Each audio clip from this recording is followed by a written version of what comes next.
Hello, everyone, and welcome to episode 21 of the Hyperthesis podcast. This will be part 2 of our relativity. I'm Patrick. I'm Feely. I'm Liam.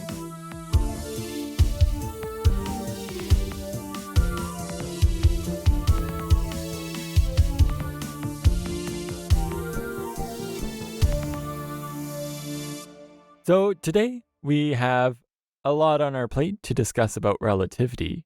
But before you start listening to this podcast, if you haven't listened to episode 20, I would highly recommend that because we'll be expanding on the ideas that have been discussed in the previous one on special relativity. But before we get in depth in the nitty-gritty with general relativity, does anyone have any intro topics that they would like to discuss? I do, which is kind of related to the special relativity episode. So I watched, half of the material I get is just from watching YouTube videos. So I watched a YouTube video by Veritasium called Why No One Has Measured the Speed of Light. And I think Feely might have mentioned this in the special relativity episode. But essentially when you measure the speed of light, you don't actually measure, like, when you measure, say if someone throws a ball or something, right? You can measure its velocity by measuring how long it takes to travel over some distance. But with light, you kind of have to measure how long it takes for it to go somewhere and then come back to you. You can never really measure what its speed is if it's only going in one direction. In experiments, you always have to measure its kind of two-way speed, I guess. Well, if you remember the Michelson interferometer, right, is the, it's basically light and mirror, but at a 90-degree angle to basically try to see if there's either. I think that's what we talked about last week about the possibility of light needing a medium to go through.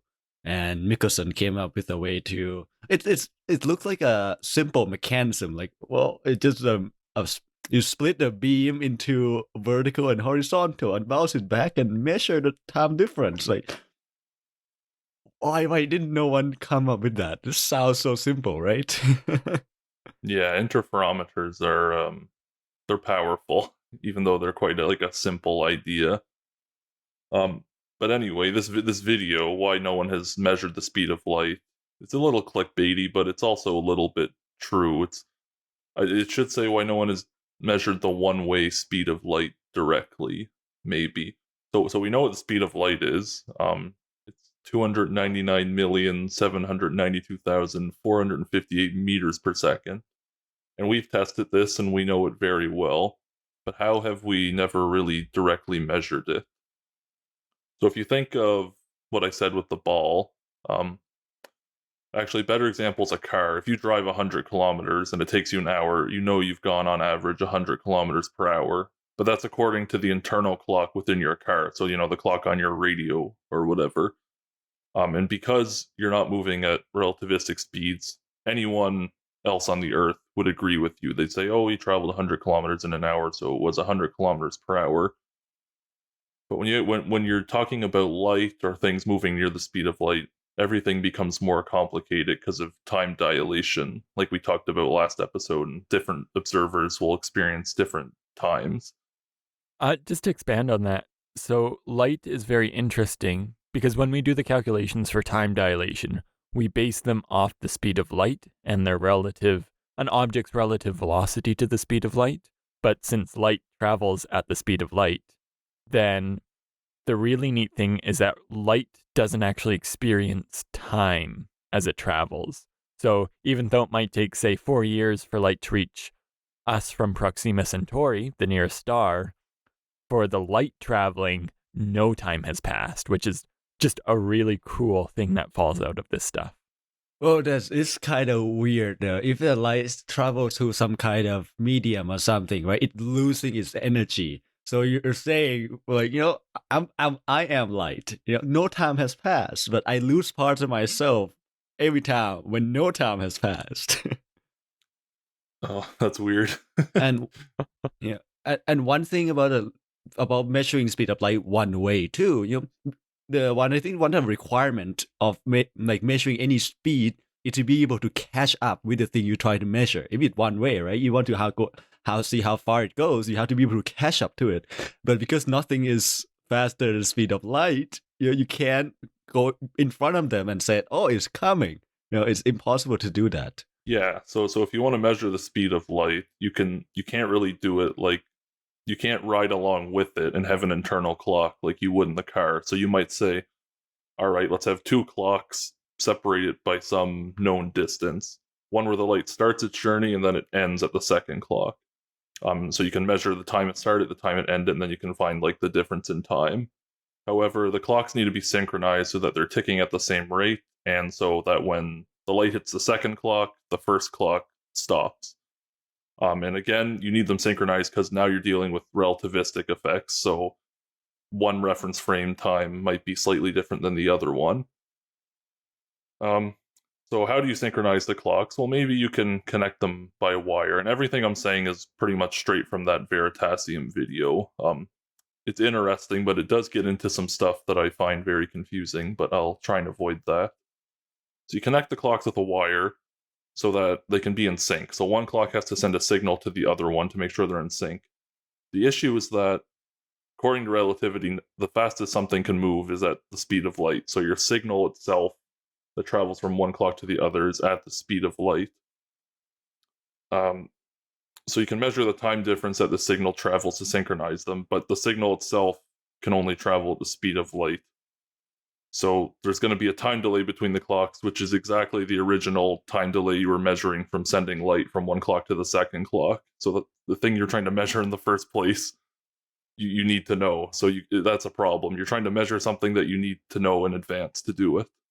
Well, we might actually be able to solve that using quantum entanglement, which we talked about before. That the one that won Nobel Prize, right? If you have two clocks that entangled, and and since it's entangled, you can put it as far apart as possible while keeping entanglement, and then you would know instantaneously when the light interact with the other, and you can measure time. I must say the only thing with that is, I guess, prohibiting that from happening is the fact that with entanglement, there's no information that's passed. So even, yeah, there's a lot of tricky stuff with, I guess, the quantum mechanics of entanglement, some of which we got into in a previous episode, but you can't have information transfer between the entangled particles faster than the speed of light. Yeah, it's like if your particles are entangled and then you measure one in one state, you instantaneously know the state of the other across the universe, but you can never transmit that information to the other one faster than the speed of light. And I think that kind of preserves relativity in some sense. Yeah, but you don't need to. If I synchronize the clock, but two clock at me, and I send one clock to you, knowing that it's synchronized. I'm pretty sure knowing the synchronized within the synchronization length or time duration, and they're like, "Hey, Liam, our clocks are synchronized. What we do with our podcast, right? Our clocks are synchronized," and they shoot the light at you and say, "Hey, what time you get for the light?" And you walk back to me and say, "Hey, it passed 1 second." Then we can't calculate. You think that's possible? Well, that's something else I don't understand. So in this video, they mentioned that one other way around this problem is you start the two clocks together and move them apart. So you start them in sync and then move them apart. But then because of relativistic effects, they desync. And they say, well, that's a problem. But in my mind, couldn't you just take into account those relativistic effects? I'm sure you could, but they seem to say that it's a problem. But yeah. Yeah, if you do it slow enough, it's basically we just do the what's called non-perturbative theory. Like, the perturbation is small enough. Well, like at what precision would you like your measurement of your speed of light to be, right? Like if you say within 1 meters per second, you can calculate how fast you have to move. So the relativistic speed is not doesn't matter into that precision. Yeah, they try. I know that they try and do these experiments very accurately with atomic clocks and things, which is something we should talk about one day. But aside from all these potential solutions, the easiest solution is to just use one clock and then replace the second clock with a mirror, so that you only have one clock. You don't have to deal with these different time synchronization issues and relativity. You fire the light to the mirror, it bounces back, and you just measure how long it took to travel that same distance, but now twice. And that's typically what they do in experiments, like these interferometer experiments and stuff like that. And the nice thing with that is that even if light does travel like much faster in one direction than the other, but we measure it round trip, so it works out to be the speed of light, then it doesn't really matter in the physics and the equations that we use if it's faster in one way than another, because all our equations essentially say, okay, well, on average, it's going to be this. So it doesn't matter too much.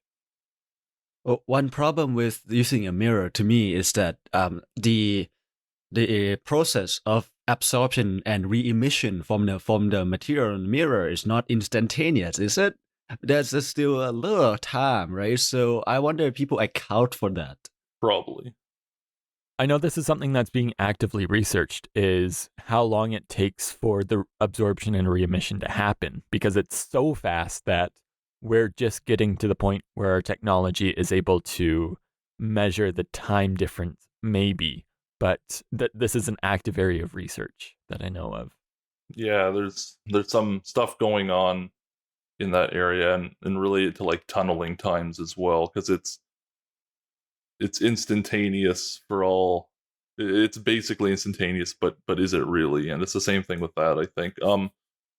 Yeah, and what Patrick said, this video gets into the fact that Einstein's theory of special relativity, in his like 19 is it 1905 paper called On the Electrodynamics of Moving Bodies, which is basically his famous special relativity paper.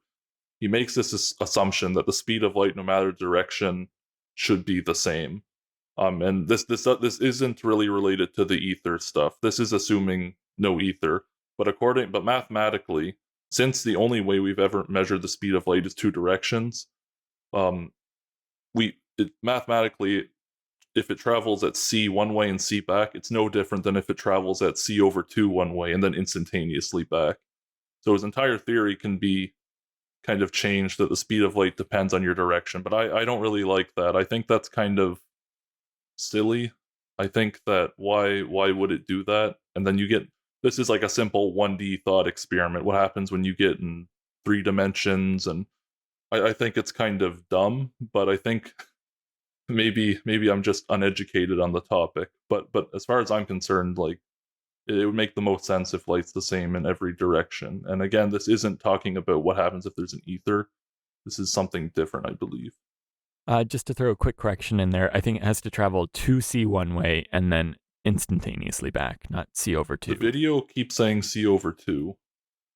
Right, but so you're saying it's traveling half the speed of light one way and then instantaneously. So if it travels c in both directions, it'll travel, say it travels 10 minutes one direction and 10 minutes back.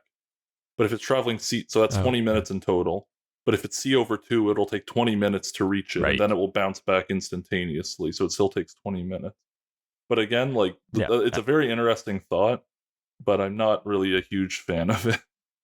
Well, people always try to find alternative theories to things, right? Mm-hmm. Okay, well, that's certainly a good way to get us start talking about relativity. So now we'll transition into our main topic, which is general relativity. So general relativity is a bit more advanced, we'll say, than special relativity. And again, it was introduced in a very big way by Einstein. And it's, I would say, one of the most pivotal theories that has now been proven. So I guess it's kind of a law.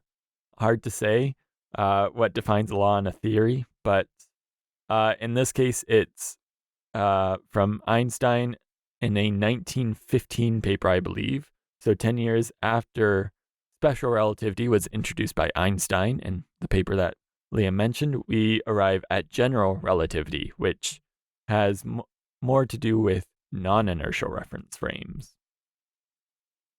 It still has to do with inertial reference frame. Like I don't fully understand it, but we'll get into that.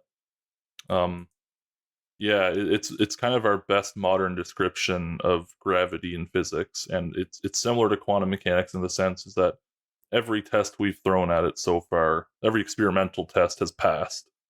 Um, but there's this big problem between gravity and quantum mechanics disagreeing. But we might talk about that later. Um, so essentially, it's in the title.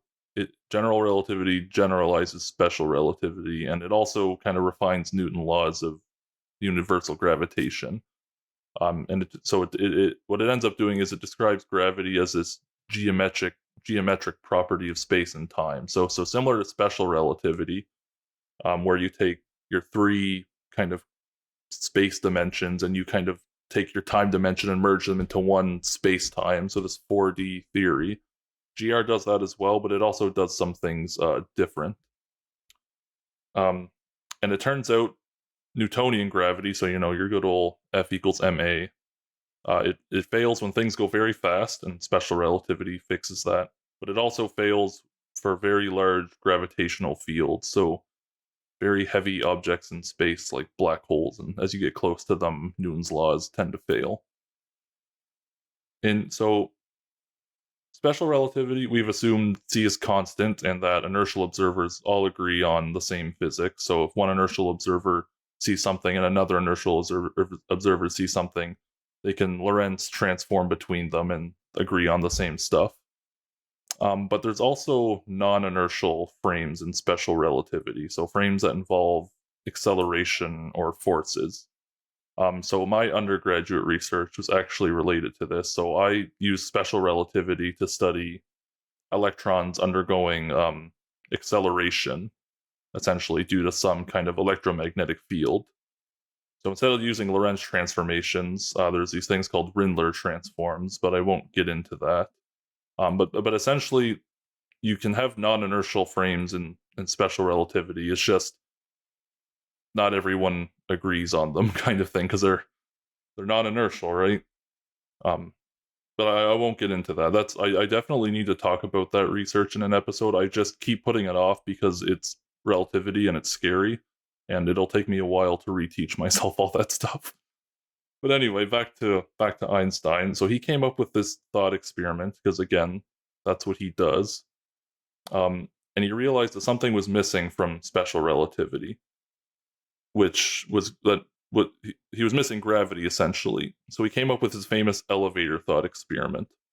So if imagine you're in an elevator and there's no windows and you're completely isolated from the outside world, so outside the elevator, it's impossible for you to tell that if you're standing there on the ground, it's impossible for you to tell if the room is stationary and there's a gravitational field holding you against the ground, or if you're in free space and say the elevator's being accelerated upwards at a rate equal to the gravitational acceleration, keeping you on the floor.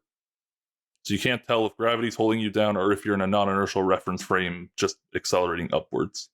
Well, there is this notion when people who like skydive or jump from free fall, it's like, oh, it feels liberating. It feels free, right? Because when we are sitting on the ground or standing, there is a force that pushes us up from the ground. And when we are free falling, if we don't talk about air resistance, you feel free because you're just falling. Well, as you all know the word geodesics, or there's no force acting on you. So even though you're falling, you don't feel any force, so you feel free. Yeah, it's like when astronauts are in space and there's no kind of they're floating there and then they come back down to Earth and gravity's pulling them down and then the normal force on the ground is keeping them from, falling through the ground. It's pushing them up. So they're not used to that force pushing them up. So it's very like liberating to have no kind of no normal force on you at all times. Because people think we would experience the force of gravity, feeling pulled down, right? But Einstein say, well, being pulled down by gravity or floating in space without acceleration in your frame should feel the same thing. What makes you actually feel the fall is actually the air resistance that hitting your face, the air that hitting you, it's like wind. But in the thought experiment, like Liam said, the elevator, you shouldn't be able to feel the effect from gravity and acceleration. They should be equivalent. So that's exactly what Einstein realized. It seemed that there's no observable distinction between inertial motion and motion under the influence of the gravitational force. So this suggested to him that there's some kind of new class of inertial motion, which is objects in free fall under the influence of gravity. So even though there's technically acceleration due to gravity in those systems, it's somehow different than non-inertial motion and special relativity, although I don't quite fully understand that. Um, Well, you can think, I think at first I always think of those pseudo forces, right? Like we think about centrifugal force, where when you spin the bucket with the water somehow stays in the bucket, even though technically the only force is towards my hand because the centripetal force and there. But if you're on the bucket, you can almost feel like there's a force pushing the water into the bucket, right? So just because you change the frame, you just introduce these pseudo forces. And Einstein like, well, maybe gravity is these pseudo forces because we don't realize that space time is curved. So we are on this dimension that we see that there is force, but there is actually no forces at all that's acting. Yeah, when you're non-inertial reference frames, you get these pseudo or fictitious forces. I want to do an episode on the different ways you can do classical mechanics, so I think we can talk about that more. But I have lots of plans here, all right? So just something that Feely mentioned was the idea of space-time and the warping of space-time. So special relativity that we talked about last week works in a purely flat Minkowski space-time is what it's known as. So this is a way to say that 2 points within space-time, which is the 3 dimensions of space and the 1 dimension of time, that shortest possible distance between 2 points is just a straight line. So that's pretty intuitive. If you measure, say, on your desk or wherever you might be sitting or standing, the shortest distance between 2 points, you can just stick a ruler between them, and there's your straight line. Now, in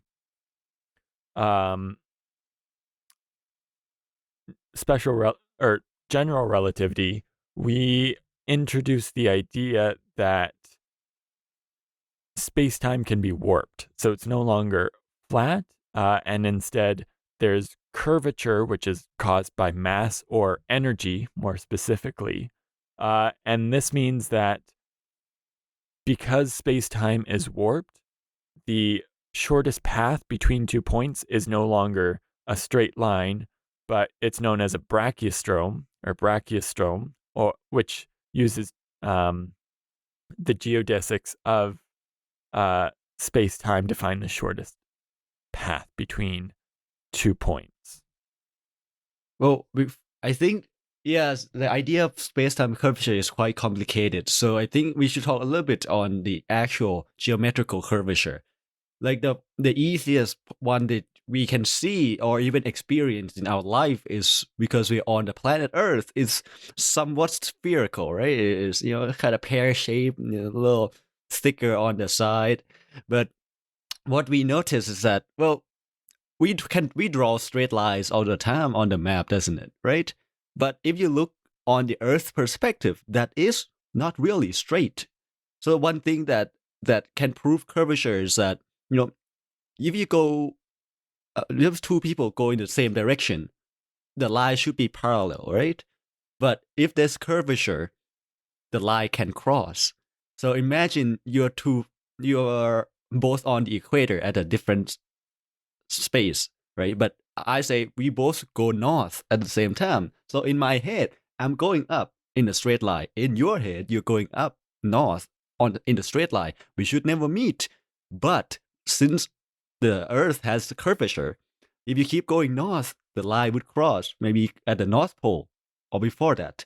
So something that's parallel may not be parallel because we're working on a curved space. So it's totally a geometrical effect that has been noticed for many centuries. Yeah, and what you're talking about as well is that, like, the Earth appears locally flat. To us, if you're on, we're so small compared to this big sphere we're on, that if we look like straight down the horizon, everything looks flat. But as you zoom out, you realize that the Earth is in fact curved. So in general relativity, there's no global inertial frames, but instead there's these approximate inertial frames which move along with these free falling particles or observers.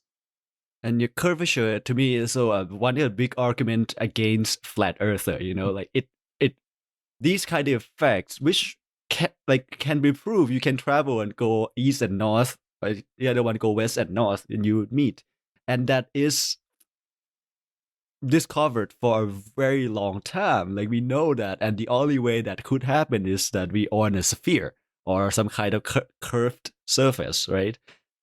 I think one thing I should clarify as well is that general relativity also assumes basically, well, it assumes that c is constant. So the speed of light is this kind of constant universal speed limit as well. Special relativity is just a special case of general relativity. It's a case where you're in flat space time, there's no curvature, which someone said already. Um, and comparing it to Newtonian gravity, so in classical Newtonian gravity, we think of mass as generating some kind of force which attracts objects. But in general relativity, it's this curvature that's created by mass or energy, which curves space time and causes things to fall on these geodesics, these paths of shortest distance. So when you have no mass or energy or anything, your space time is locally flat. So if you move very far away from a planet into empty space, you're approximately, or at least you're locally, like we said, in flat space time. Yeah, I think there's two school of thoughts when I learned about this too. Is mass creating the curved space-time, or the curved space-time is creating mass? Because like we measured or experienced mass, is it an effect of the curved space-time, or there's something called energy that warping the space-time? Like it could go either way. Maybe space-time is in the curved space-time. The curving of space-time is intrinsic to the nature, and the effect of that is what we experience as mass. So I don't know about that either. I feel like that's more metaphysics question. There might be a way to address it mathematically, but that's one reason why you don't learn about. So in high school or even like first year university, even if you're not doing a physics degree, you might have taken some physics courses, and you learn about, like Newton's laws, and you might talk about relativity a little bit. Like I think in high school I did a tiny bit of special relativity actually, but you never really mathematically look at general relativity, and it's because it's scary and complicated. There's this entire language that Einstein developed called Einstein summation notation, which it makes general relativity actually understandable, I find. But if you're not used to it, it's complicated. So Einstein came up with his field equations, which describe his general theory of relativity. And when they're fully written out, it's a system of 10 coupled nonlinear hyperbolic elliptic partial differential equations. So that's horrifying when if you compare that to, F equals ma, which is also a differential equation, but it's a much nicer one. So the GR is very, if you don't do it's very scary to look at, I find. So just to give a little bit of piece of history to the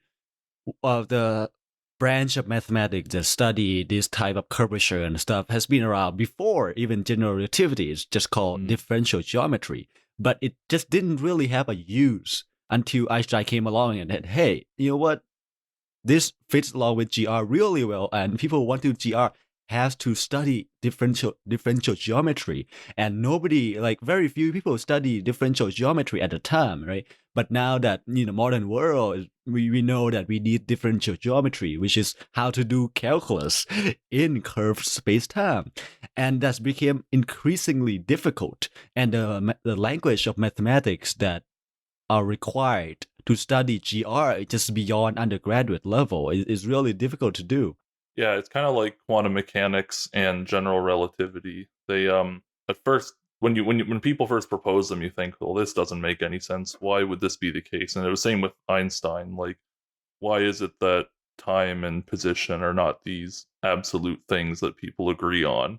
And but then he kind of matched this entire branch of mathematics that existed, and he's like, well, it perfectly describes my theory, so that's interesting. But on top of that, there's also like actual tests that were done way back in the day, and many more since. And we'll talk about some of those in a minute. And to me, there's a lot to have to do with the curse of dimensions. So the curse of dimensions in science would be like, well, you will solve things in 1 dimension, and you go to 2 dimensions, get more complicated. You get to 3 dimensions, get very significantly more complicated. And to me, when you learn about things in mathematics in up to high school, you just learn scalars, like one-dimensional mathematical object that you use number 2. Maybe you get to university, you have to deal with vectors, which are basically have 1 dimension, just x dimension or x and y. And then you go to matrices, which is basically a 2 by 2, 3 by 3, like the n by n mathematical object. And it's more complicated. This whole field of linear algebra deal with vector matrices. But can you add more? Right? So Einstein field equation deal with what we call tensors, which are high ranked. So we call it ranked. So I mean, many dimensions in more colloquial terms, right? And all the Einstein equation deal with like high ranked tensors and how you combine them together. And what Liam said about Einstein summation convention is like, how do you symbolize those high ranked objects, and how do you do mathematics with them in the language that we can understand? Yeah, and that's like once you get past 1 dimension, things tend to get exponentially more complicated. The curse of dimensions. Everything I do is always in 1 dimension, and then maybe eventually you make it 3 dimensions, but usually 1 dimension is good enough to capture the essential physics. And there's this really good quote that I have here, which is one of my favorite quotes I discovered recently. It's by Freeman Dyson, and he says, "A man grows stale if he works all the time on insoluble problems, and a trip to the beautiful world of 1 dimension will refresh his imagination better than a dose of LSD." And I think that's an incredible quote. Because, yeah, you can capture a lot of essential physics in 1 dimension without just being bombarded by notation and crazy math. Going back to general relativity itself, and it taking part in, I guess, 4 dimensions in this case, the dimensions of space-time, there are some interesting things that happen in GR that kind of fall out of these very complex equations. One of these consequences of general relativity is time dilation.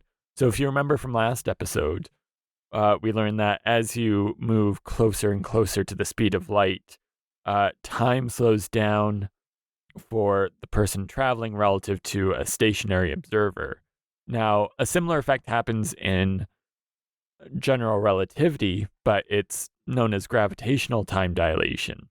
And it's something that happens the closer you are to a large mass. So, for example, people that are on the Earth age just slightly slower than someone who is in the International Space Station orbiting the Earth. Now, that's not taking into account the effects of special relativity, because the space station is moving around the Earth quite quickly. But this is something that's demonstrated pretty well in the movie Interstellar. So, bit of a spoiler alert, but this is something we looked into when we were first learning about special and general relativity. Was in Interstellar, there is a spaceship that's orbiting a planet that's very close to a black hole. The planet itself is orbiting the black hole, and the people go down to the planet, spend about an hour and a half down on the planet's surface, come back up, and what was an hour and a half for them was 23 years for someone in the space station orbiting this planet.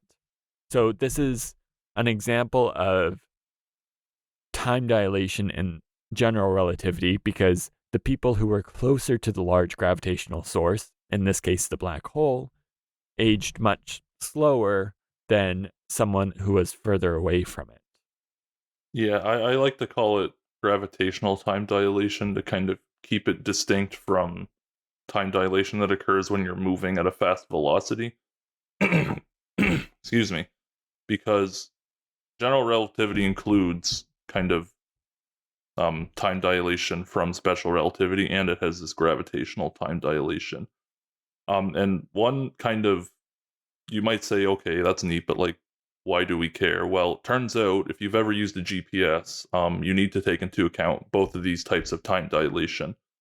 So essentially, if you're using a GPS to go somewhere or determine where you are, you need the minimum amount of satellites you need within a direct line of sight of you is 3 to triangulate your position. And I'm not going to get into that.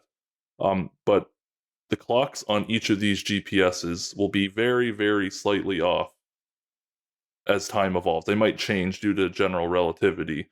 So they're moving fairly fast. I mean, nowhere near the speed of light, but fast enough that maybe after a few minutes on Earth, a nanosecond or so changes on one of the satellites due to this gravitational and their velocity time dilation.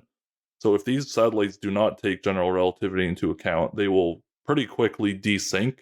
And they might, if you want to go, say, I want to go to the mall or something, it might give you the location of the mall off by like 10 kilometers or something because they're desynced by this time. And it has practical applications.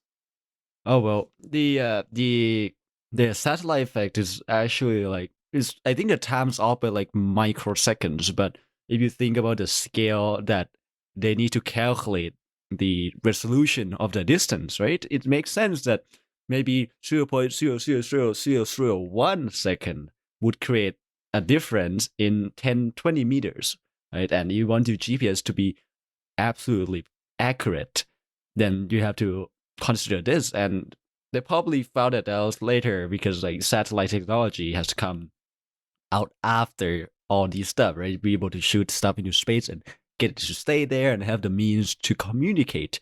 So even though we have this theory for a while, a lot of people just don't have a way to prove it. And one of the main one that I think's been there for a long time is the Mercury, right? the trajectory of Mercury, which I think Liam has a lot more to say about that. Yeah, so that's kind of the most, that's like it's probably the first, at least kind of confirmation that something's going right with general relativity. So in 1915, when Einstein derived his result, back in the day, there was this problem with the precession of certain planetary orbits, and namely Mercury. So planets orbit around the sun in an ellipse, but Mercury has this effect where it actually, it's called precession, where it rotates on its focus. So it'll orbit in an ellipse, and then after it does one orbit, that ellipse might change a little bit. It might rotate a tiny bit. So as it's orbiting over time, the ellipse will slowly rotate around this focus. So that's a bad way to explain it, but that's precession of Mercury. And Newtonian gravity cannot describe this at all. So when Einstein derived his first theory, the fact that it actually it correctly matched this precession of Mercury's this perihelion shift that it causes, that was evidence that general relativity, something's good there. Well, the point of coming with this new theory at the time was to improve upon the things that we couldn't explain or find some a new way to describe the natural world, right? So in this case, it's not just relativity where time dilation and stuff, but into the nature of how space and time works. Because I mentioned last time that in special relativity, all the speed is something that's constant, and space and time, or length and times, are relatives. So this takes it into a next level. Say, well, space and time are relative, but they are intertwined, right? They are almost like a single entity. It's like some people would say a fabric of space time is the way that humans interpret it, right? You can see all these science fair for kids. They have this fabric, and you put balls on it. It's curved down, but that's not really how it works in reality, because there's one more dimension. It's not like a fabric got pushed down, but there's the 3-dimensional fabric, if you can imagine that, right? Gets squished in in the distorted in a way. There are some good visualizations there, but it doesn't make that much sense to like for us in an everyday life example. That's why people use the example of the fabric. But there's also other experiments that confirm GR. Yeah, so one of those experiments is really cool and kind of related to my research for my master's, but it has to do with what's known as gravitational lensing.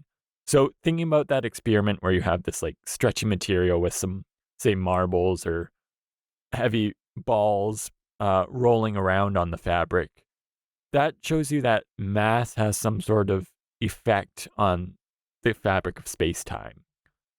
But I mentioned a lot earlier in the episode that it's not just mass, but it's energy in particular that has this effect. And what this does is if you have, say, a large mass or equivalently a large amount of energy somewhere that's warping space time, this can affect other forms of energy like light. So, gravitational lensing was one of the other first ways in which general relativity was actually confirmed by observing a star that was passing very close to the sun as we move around the sun and looking for shifts in where it actually is in the sky versus where it appears to be. So, generally, what happens with gravitational lensing is that you have let's say, a large mass like a black hole or a large star or a galaxy, even, and that's warping space time. Now, light will essentially travel in a straight line till it hits something, but in the curvature of space time that's being warped by this large mass, the light will actually bend to follow the shortest path or the geodesic. And so, what this does is that if you have an object, say a star, behind a very massive object like a galaxy, the light that's going out that would originally have just been diverted out and kind of like in a cone shape around that galaxy is instead bent towards, and it creates a focal point much like a regular glass lens. Now, this lensing, we can see very minute cases of it. So with just small masses, we have evidence that lensing happens with just masses that, say, someone could lift, but we also see it using telescopes with stars. So there are a lot of different images that we see where there's what looks like a ring of light around a galaxy, and that's caused by gravitational lensing. And in some cases, I think for around black holes, correct me if I'm wrong, that ring that's produced is known as an Einstein ring, where you have the image projected into almost a circle from behind a massive object.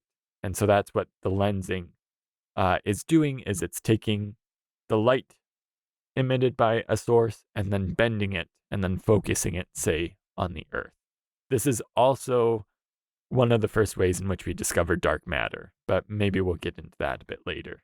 Yeah, gravitational lensing is kind of nice and kind of spooky because, if you have something that's in front of, you think of solar lunar eclipse, it get dark because there's something in front of it that's blocking the light, right? But gravitational lensing is like, well, if something is blocking the light, have enough mass, the light will distort around it that we can see something behind it, which is like somewhat counterintuitive. You try blocking something, but you're blocking with a weird lens. You can still see behind it, but around it. Like this. Okay, it projects something behind it onto the space around it, right? And so this was another gravitational lensing was like we said, it's another proof that Einstein's theory worked, and they tested this as early as 1919. They came up with this, what I think is a super genius experiment where essentially there was a solar eclipse, so the moon passes in front of the sun, and then all the sunlight is blocked out from Earth. So I think Patrick, you briefly mentioned it, but the astronomers Frank Dyson and Arthur Eddington did this experiment where basically, because there's a star behind the sun, you can't really see it because the sun's really bright. But if there's a solar eclipse, you can now see it, even if it's faintly, because there's no light from the sun reaching the Earth. So they know where that star is. Um, normally when it's not behind the sun. However, when it is behind the sun, it'll get perturbed a little bit by this gravitational lensing effect. And I thought that's a very, very smart experiment. Just mention the other evidence of gravitational effects, which I'll let Liam go into. Yeah, so we're running out of time slowly, but we can't get into all of them, but we'll talk about this stuff in the future too, because each one could be their own episode essentially. Gravitational waves. This was one that was actually fairly recently proven. So Einstein's theory predicts that you get these ripples in space time. So similar to how if you have a pond and the pond's motionless and you kind of like throw a rock in it, it creates all these ripples on the surface. Um, if massive objects move through space time, they'll create these ripples which propagate at the speed of light. So in 2016, the LIGO experiment, which is the Laser Interferometer Gravitational Wave Observatory, so it's basically just a large version of these interferometer experiments, which we've talked about before. So it's just like a big L shape, and they shoot light down one arm, light down the other arm, and they come back, and you can measure like a difference, like a shift between the light. It is able to detect these gravitational waves, and specifically, they detected two black holes which were very fastly rotating around one another, merged together.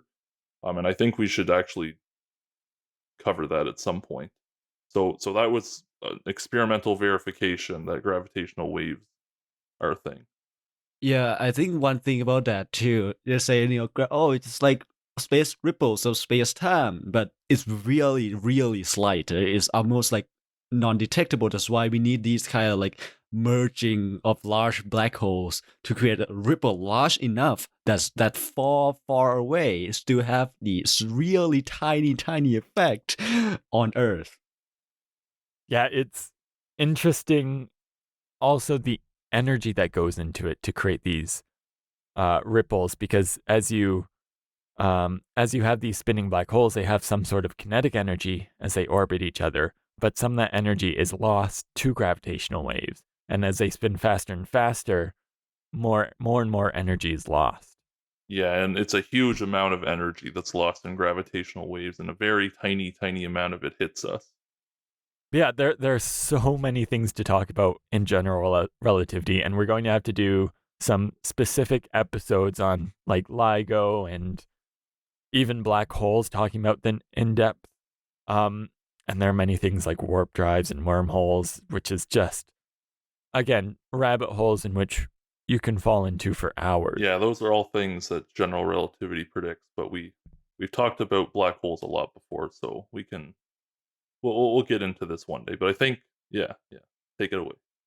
Yeah, we have a lot of different episode ideas, and if you want to hear about these episode ideas, really feel free to let us know. And the best way to let us know about the different ideas that you have that you want to hear on this podcast, or if you're an expert in a field, is to contact us. So we have a Gmail account. It's hyperthesispodcast@gmail.com. You can send us an email to reach out if you have questions about an episode, if you would like to be a guest on our episodes, or if you have topics to suggest. We also have an Instagram account. We're at the Hyperthesis, where you can find updates, and you can also contact us as well. We will post some behind the scenes things that are going on, as well as remind you every Friday at 9 a.m. Eastern Time that we are posting an episode. Our episodes can be found almost anywhere where you get podcasts. We're on Apple Podcasts, Google Podcasts, Amazon Music, Spotify. We're based out of anchor.fm. And really, you can find us anywhere. So feel free to share us, leave reviews if your platform allows for that, and reach out to us if you're interested in a topic or interested in talking about a topic. With that being said, and with learning about general relativity, we did mention that there are a couple other things that fall out from it. And Feely here is going to tell us about one of those very fascinating things. All right, thank you, Patrick. So today, I figure we should talk through something about a story on one of the phenomenon or prediction that are used a little too much in science fiction. It's fun, you know. So these are the birth of wormholes. So one of the prediction that came along with the black holes are wormholes. So I took a lot of these information from actually an article wrote in honor of the World Year of Physics, which commemorates Einstein's miraculous year in 1905. So it's really a paper that wrote on something about Einstein's accomplishments over the course of his life. So this is written by David Lindley, which is a freelance science writer from Virginia. And I'll take a lot of information from that. So in the last decades of his life, Albert Einstein endlessly tried to unify the electromagnetism, which is the the theory of how light works or electromagnetic wave work basically, and how electricity and electromagnetic effects work. So he tried to unify that with theory of gravity, which is general relativity, which are now we know that just didn't really work out. It's kind of very idealistic, and even though there's a short proposal written in 1935, it comes across as a big science fiction idea that's spreading across the universe by the mean of to travel through universe with wormholes.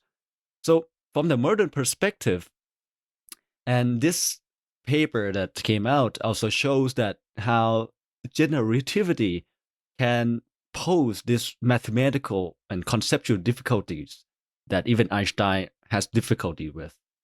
So Einstein and Nathan Rosen, so at the time at the Institute for Advanced Study in Princeton, so they want to get rid of singularities in physics.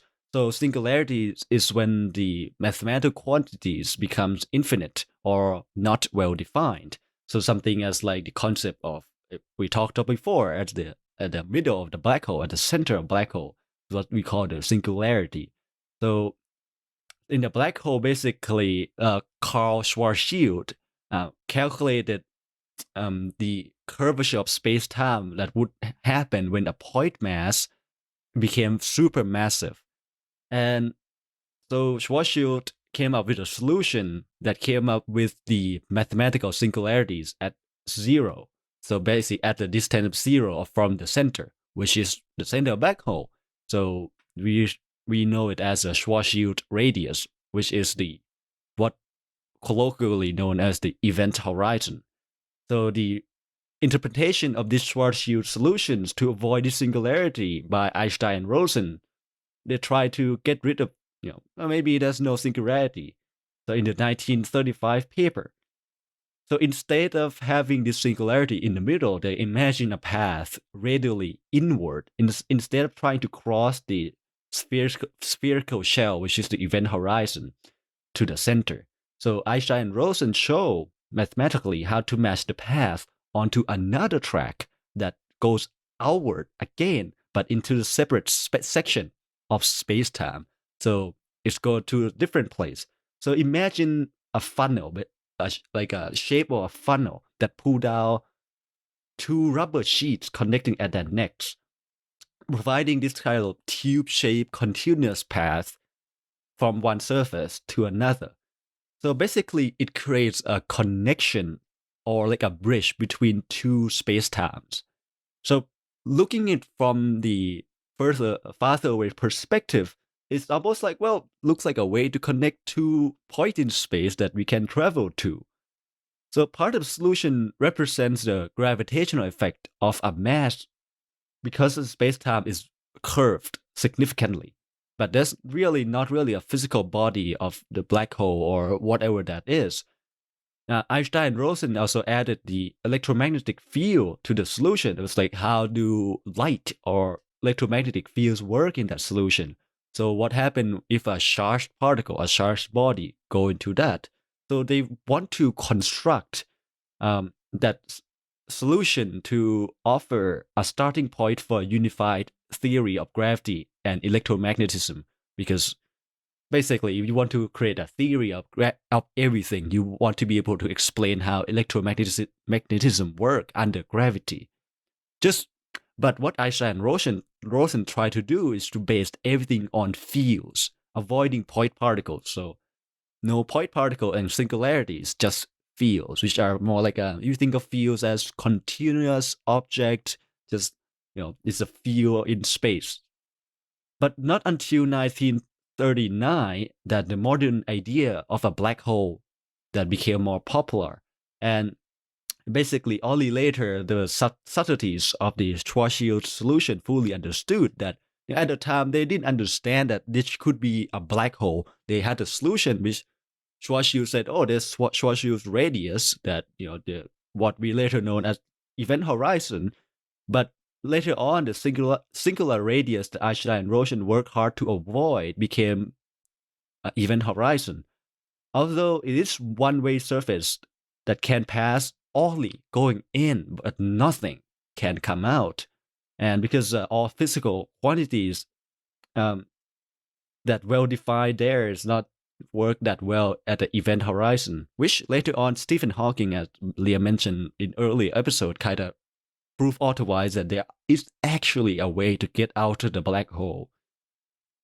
So further theoretical work actually showed that Einstein-Rosen, the quote-unquote wormhole, is not really stable structure mathematically, where instead of using fields to connect a bridge between two spacetime, it's not a solution that worked really well basically.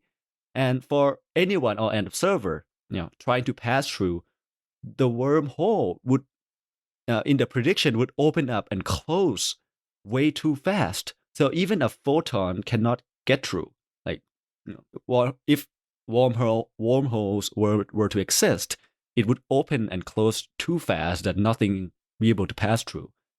But later on, other work also suggested maybe there's some type of exotic form of energy that can thread to a wormhole that keep it open, which maybe exotic also means like we don't know what it really is, some things that have weird properties that may or may not exist. But because it's unclear whether is it those type of exotic form of energy is physically possible or not. So although in 1916 there's a paper by Ludwig Flamm from University of Vienna that is sometimes cited as giving the first hint of a wormhole.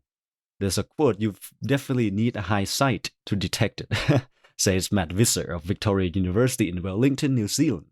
So Einstein and Rosen were the first to take the idea seriously and to try to accomplish some physics with it, he adds. So the original goals now may have been distant and gone away, but the Einstein-Rosen bridge or the wormhole still pops up as a solution to this intergalactic travel. It's like, well, just create a wormhole and go through it. But in reality, the feasibility of having that is really slight. Even though we also have other forms of intergalactic hypothesis or proposal, like the Alcubierre warp drive, which some of us know a little bit about, where you shorten the space before you and expand the space behind you, and you can go faster speed of light or whatnot. But what requires there is to have something with negative mass, which I think recently we have kind of found, but not really sure yet.